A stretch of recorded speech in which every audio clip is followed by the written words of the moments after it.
our guest tonight, Dr. Michael Ryce, and he has incredible experiences. But tonight we're specifically talking about what the AVACEN does with what is parasympathetic, why is it so important? And so that's why I brought Dr. Ryce on. Cool. Well, delight to be here. We're honored to have you here. Cool. Well, since the primary action of the AVACEN is to impact microcirculation, what I'd like to do is kind of lay out a structure to take a look at how the sympathetic, parasympathetic interact with each other and interact through the AVACEN. And people sometimes tend to think of, well, we've got the sympathetic over here and the parasympathetic over here. But in fact, it's kind of a continuum. It's like, my background's in electronics, and if you had a piece of electronic equipment, you had a slider and you moved it from one side to the other, a continuum. And that's basically what the AVACEN does, or pardon me, what the sympathetic parasympathetic system does. And each one has their own role to play. And, depending on whose figures you accept, they're somewhere between 10 and 40 billion capillaries that, when you stretch them out, would stretch out to about 100,000 miles of surface area. And at the head of each capillary, there's a control mechanism that's operated either consciously or unconsciously by the mind. And that control mechanism either allows the blood to pass or restricts its flow, creating the dominance of either the sympathetic or the parasympathetic. This is, I think, is the control mechanism and is the core of what causes one to be in one dominant state or the other. If the blood flow is restricted to the organs related to the parasympathetic dominance, then the release of sympathetic dominance is not very likely to happen. We're going to tend to stay stuck there. And they refer to as the parasympathetic as the rest, digest, and thrive, where the sympathetic dominant state is powerful and useful, and it's all about survival. And so the control mechanism, it's called the precapillary sphincter or precapillary orifice, is a smooth muscle that through contraction can cut off blood flow to that rest, digest, parasympathetic nervous system, and that results in what we call sympathetic dominance, and that sets the body up for ultimate survival. When restricting or bypassing the delivery of blood and energy to whole areas of the body that are not important to immediate survival, things like digestion, kidney function, elimination, reproduction, heat circulation of the skin are temporarily, at least theoretically, temporarily compromised. And that's a good thing. The resources that are conserved by this action accentuate blood flow to the organs that enhance survival. So think of yourself, you're in a parasympathetic state. You're in that rest, digest, you're thriving, you're just feeling great, you're rocking along, and all of a sudden, you tap into the fact that you can feel your whole body's being supplied with what it needs, the nerve flow, the blood flow, the oxygen, the nutrition, adequate circulation for enzymes that break down toxic waste. I mean, you're just really in a good space. Just kind of imagine yourself there, and all of a sudden, you hear a threatening sound. And the mind produces a thought of imminent danger. What happens? I mean, actually imagine yourself there. You're just blissed out, and all of a sudden, there's this sound that produces a thought of threat, imminent danger. What happens? The body responds with appropriate preparation as it goes into fear mode. Notice the tightening throughout the form. Billions of muscle fibers at the head of the capillaries are preparing for action. Restriction or redirection of the breath. And notice that there's even an inclination when you hear that sound to physically rise up. You're going to go into some form of physical action. You go into protect mode. Fright, that produces the readiness to flee, to fight, or perhaps freeze, takes place. And this action creates a closure of blood and energy flow to all of those non-survival functions. It literally shuts off the blood to things like digestion, elimination, and reproduction. The blood is shunted to bypass those non-survival functions. It creates a reserve of energy for survival and prepares you to powerfully and creatively handle whatever the threat is. And that's a good thing. It's great. Generally speaking, in the short term, when there's an actual threat. But when due to repeated stimulus, this becomes chronic, such as, let's say, an angry parent. It can lead to a sympathetic dominant condition where thoughts of threat and emotions created by those thoughts get locked into tissue. And my offering is the tissue it gets locked into is that precapillary orifice. Locks it down. You think about 40 billion capillaries with these muscle fibers that allow blood to flow or stop blood flowing into that parasympathetic state. And again, think about that threatening sound and what happens. Those 40 billion muscle fibers are going into action to produce the power and the clarity that it needs to keep yourself safe. So my offering is that literally mind energy. It's interesting, my work and original work and what I've done for the last almost 50 years is work with the first century Aramaic idea of forgiveness. And in Aramaic, forgiveness doesn't mean I'm going to let you off the hook for what's happening inside of me. If something triggers a sympathetic dominant response in me and there's no reason for it in the actual world, I'm in trouble because my physiology is compromised. I move out of thrive and I move into survival. Which short term, again, that's great. But long term, it's big time trouble for just about every function of the body. So that I'd offer that mind energy, the opening words in the book of John, where they tell us, it says, in the beginning was the Word and the Word became flesh. It doesn't say that in Aramaic. What it says is in the beginning was the mind energy and the mind energy became flesh. And what the cell biologists are telling us is literally when we think a thought, that thought produces an actual molecule within our bodies. That molecule is called a neuropeptide, and the neuropeptide circulates around in the structure until it finds a cell with a receptor site that matches. If it's a thought of threat, what kind of cell do you suppose it's going to go to? It's going to go to one of those that produces that safety place, that survival place called sympathetic dominance. And if that energy is not dealt with properly and cleared out, then there's going to be trouble in physiology over the long term. So my offering is that literally that mind energy, that neuropeptide locks into that smooth muscle that is the precapillary sphincter, and one becomes, let's say, in the case of maybe a parent who is violent and vicious, the child goes into a hypervigilant state. What happened? The threat becomes locked into that survival tissue that has to do with microcirculation. And when that happens, the child becomes hypervigilant. They say, oh, this child has ADHD. It's a disease. Excuse me, it's not a disease. That thing they call ADHD is a very powerful protect mechanism that keeps the child in a space where he continuously is scanning the environment for the next threat in order to remain safe. And sure, that's not a great place to be if you're going to school and you're supposed to listen to a teacher. But it's not a disease. It's not a disorder. And if they treat it as one, then we're in trouble. If they realize that it's got to do with this survival mechanism, and they start learning how to remove the interfering patterns that don't belong in that smooth muscle, then we're going to have healing instead of disease. So when this sympathetic dominant place occurs, the heart pumps greater volumes of blood, the lungs operate to take in more air, the brain becomes more alert, the liver converts glycogen to sugar, it turns fat into energy for the large muscles and the blood flow to the large muscles so that one can fight or run. We're prepared for action. It's a wonderful protect mechanism. But if it's labeled a disorder in the child who's hypervigilant in order to protect themselves, then there's going to be problems in that child's physiology. And the child who grows up with that, never knowing how to resolve it, ends up suffering physiologically, the mind impacting the body. So when the mind becomes preoccupied with fear, a very powerful physiological mechanism of protection comes into play.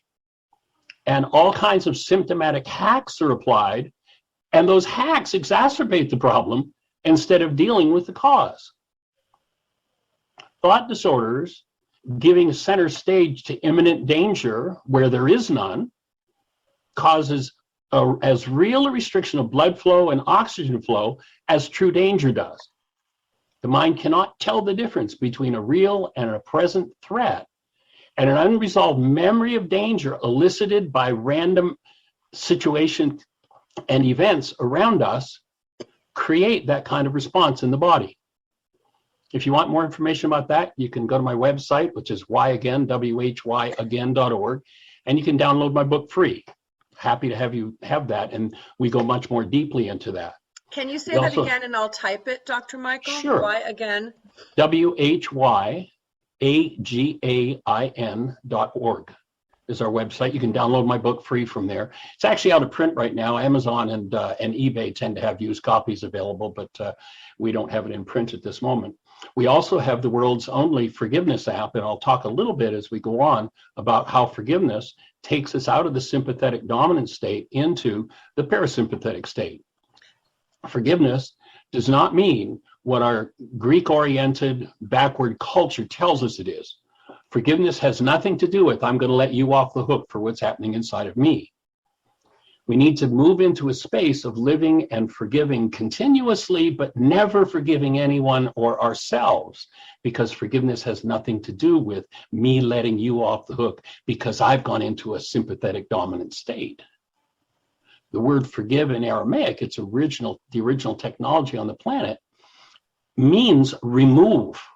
If you've got that neuropeptide, literally that chemical locked into that smooth muscle, and every time something that sounds like threat comes along, it's activated and you cut off circulation, you need to forgive.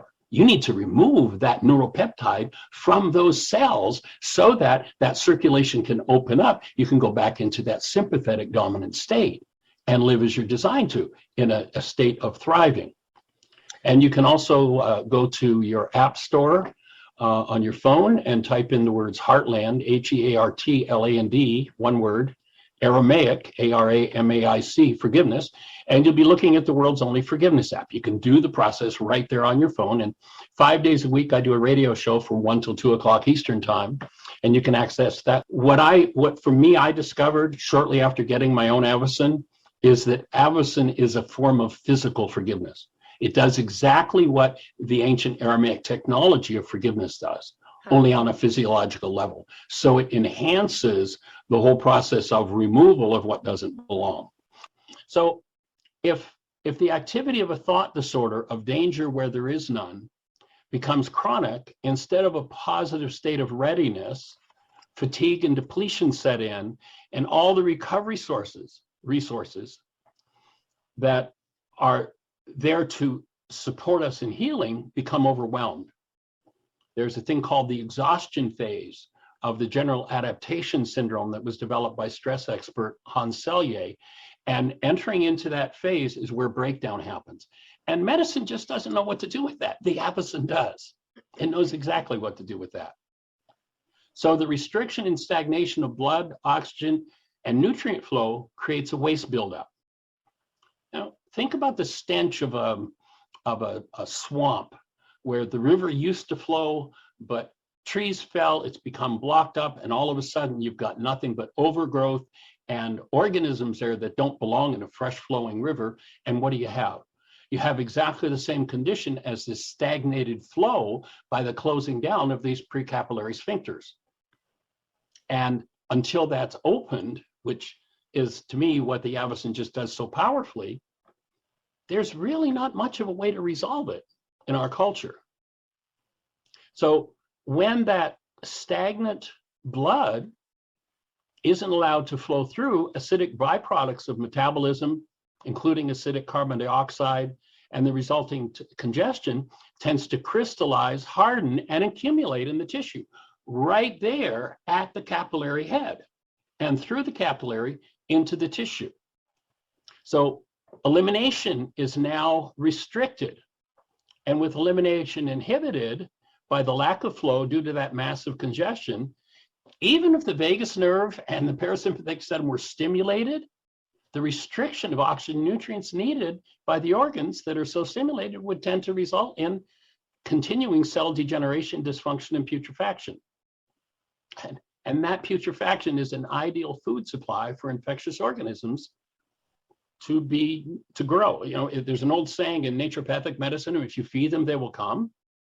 If you remove the food supply for the organisms whose purpose it is to reduce toxic waste, you know, those bacterial infections aren't enemies. If there's no food supply for that bacteria, it can't grow. It doesn't grow. But if you create a swamp in the capillaries, then there's a food supply and they're going to grow. So that swamp, whether it's in or out of the body, it's the same thing. The reducer organisms don't need to be poisoned out of existence, but they'll die of starvation if you don't have that putrefaction going on. So the pathway to energetic flow into the organs is controlled by the parasympathetic nervous system, and its blood flow through that precapillary orifice, or that sphincter, that when it opens, helps to create that flow. And my experience, you know, I teach a workshop on intuitive development, and in that workshop, I teach people how to perceive things differently than through our standard intellectual sensory data, like how to tap into what different symbols and things mean. And back about maybe 8 or so months ago, I was laying there with my hand in the AVACEN, and I basically do about an hour of meditation each morning. I do a radio show for an hour each day, and I'm sitting still, so my hand's in the AVACEN. And the evening, I do about another half hour. So I usually do about 2.5 hours a day. And so one day I'm laying there with my hand in the AVACEN, all of a sudden, and this is, you know, what I teach people to do, how to perceive things differently than intellect shows them to us. And all of a sudden, I have this flash of this little guy with a hammer and chisel going into my cells and starting to whack away at the acidic deposits there. Carbon dioxide, a waste product of metabolism, and acidic waste crystallize when there's no flow over them to keep them cleaned out. And so that was my direct experience of exactly what the AVACEN was doing for me. And I can remember it was shortly after that. I was almost dead 4 or 5 times the first year of my life. They told my mother and my father that I wasn't going to make it through the first night. So my dad had to get down there if he was ever going to see me alive. And it wasn't until about 6 months ago, it was actually shortly after that, that I woke up I had my hand in the AVACEN, and I woke up, I went to sleep, and I woke up and I took a breath, and it was like, it was the first breath I'd had in my life as a result of, and I realize now, you know, that the lungs are one of the most capillary rich part of the body. That's how oxygen, when it's given to the alveoli, is transferred into the bloodstream through capillaries. And so when you take this capillary orifice and the muscle fibers are locked tight, and you know, I think it's powerful that the FDA has this device approved for relaxation. What happens when you pour warm blood over a muscle? It relaxes. The precapillary orifice lets go. For some people, for the first time, maybe in decades, especially children who's been brought up in threatening environments. So if chronically held shut, these capillary orifices are kept that way by fear-based thinking, then one, in order to thrive, has to enter into that parasympathetic state where those muscles relax and allow blood flow into the areas of the body that contribute to well-being, where all of the tissue is supplied with the needed blood, oxygen, nutrition, and nerve flow. According to a man named Dr. John Sarno, he's a back surgeon. He has the best definition of back pain I've ever heard. And I lived with back pain until about 10 years ago when I started to work with Dr. Sarno's work. And here's what he says back pain is: it's unconscious rage. Wow. And that when it's caused by the mind. When I think rage, what happens? Things tighten, right? What happens when things tighten? Blood flow is reduced. Sarno says a 5% deprivation of oxygen to a cell leaves that cell in excruciating pain. This is a guy who's a professor of rehabilitation medicine at New York University School of Medicine. And his work is just phenomenal when you start realizing that this oxygen flow, that this nutrient flow is what's needed in order for health to happen. So, as I said, my work over the last 40 years has been about forgiveness and the way the mind functions, not just through the brain, but through every cell in the body. that work of removing the interfering pattern. Yep, it's there for survival. And if you need it, yay, thank God we got it. But if I don't need it, and it goes on and on and on and on, I've compromised every thriving system in my structure by that lack of the presence of love and my focus into fear. So again, the AVACEN I see as a physical form of forgiveness. It literally softens that tissue. There's a woman that I worked with, actually started working with almost 20 years ago. And she had been in an abusive family system as a child. At the age of 16, escaped from her family home to get married, and ended up spending 3 years in a relationship with an extremely physically, mentally, emotionally, and sexually abusive man. I met her, started to work with her as a client about 25 years later, and the rage and the pain of that experience was still carried with her at just about every turn. She started to apply and utilize the forgiveness process, and probably over a period of 15 years or so, got to the point where that was reduced by, if I had to put a number on it, I'd probably say 50%. At that point, I introduced her to the AVACEN, and she started to use it, and she uses it twice a day, 30 minutes twice a day. And now, just about a year later, I would say that the energetic trauma from that early 16 years and then the 3 years with her former husband, and I'm talking about the mental emotional trauma now, as well as her physical pain level, which was pretty severe at that point at the age of about 55. After 15 years of working with forgiveness, she was down to about 50%. In the next year, at least 90% of that 50% was gone using the AVACEN, the one difference that she had. And to me, what the AVACEN does, because it provides circulation, is resolves a myriad of things that medicine has no clue what to do with. And so that's my, the first prescription I give to people is forgiveness. And then I say, now get your hand in the AVACEN. Both of them, because when we clean up, when we're able to confront, one of the reasons for a lot of people why forgiveness isn't all that powerful is because you have to confront your unresolved pain and trauma. What I've found with people, and I've worked with over the last year about 50 different people, specifically having them on the AVACEN, what I've found is that people resolve their emotional traumas without having to go as deeply headlong into them as they otherwise would.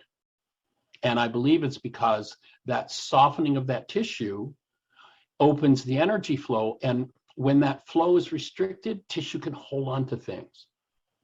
And I'm talking about literally the chemicals of mind energy. And when that tissue softens and lets go due to the heat flowing over that precapillary orifice, the tissue lets go of the root of its trauma, literally of its thought disorders and the physiological effects of it. And so my take is what it does is it takes people out of the sympathetic state. I have another woman that I worked with just in the last year, and she had a PEMF device that she'd had for about 5 years. She paid $6,000 for it. And when I talked to her about the AVACEN, and I particularly talked to her about sleep with it, and she was like, "No, I sleep really well. But okay, you want to loan it to me? Okay, I'll try it." She used it one night. She said, "I thought I slept well." She sold her PEMF device and bought an AVACEN after one night on it. Yeah, we've heard that because before. She thought she slept. She really wasn't. And I've seen that over and over and over. Mm-hmm. So that's my take.